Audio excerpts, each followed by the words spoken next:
এরপর মিলা হোসেন লিখেছেন, বাবা মা কীভাবে ছেলে মেয়ের হক নষ্ট করে একটু জানাবেন।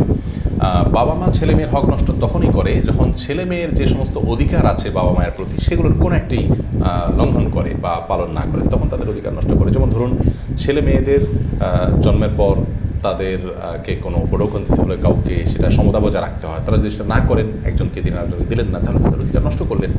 অথবা তাদেরকে সুসন্তান হিসেবে লালন পালন করা, দিনই শিক্ষা দেওয়া, দিনই চর্চা, তাদেরকে অভ্যস্ত করা, এগুলো তাদের কর্তব্যের অংশ। এগুলো যদি না করে তাহলে সন্তানের প্রতি তারা অবিচার করলেন, সন্তানদের জন্য কোনো সম্পদ রাখলেন না, সবগুলা তারা উড়াই গেলেন, শেষ করে গেলেন, তাহলে তাদের প্রতি তিনি অবিচার করলেন।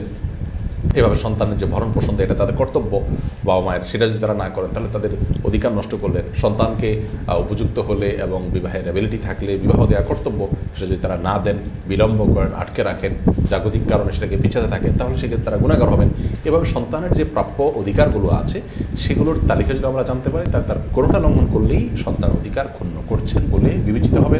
আমাদের সমাজে বাবা মার অধিকার ব্যাপারে আলোচনা হয় এবং সেটা বেশি হওয়া উচিত, ঠিক আছে, কিন্তু সন্তান অধিকার নিয়ে একেবারেই আলোচনা হয় না, যেটা অনুচিত। কারণ অনেক বাবা মা আছেন সন্তানের অধিকার লঙ্ঘন করছেন, নষ্ট করছেন, যার কারণে তারাও কিন্তু কিয়ামতের ময়দানে আল্লাহর কাছে জবাব দিতে মুখোমুখি হবে। প্রত্যেকেরই আপনার কিছু কর্তব্য আছে, কিছু অধিকার বা পাওনা আছে।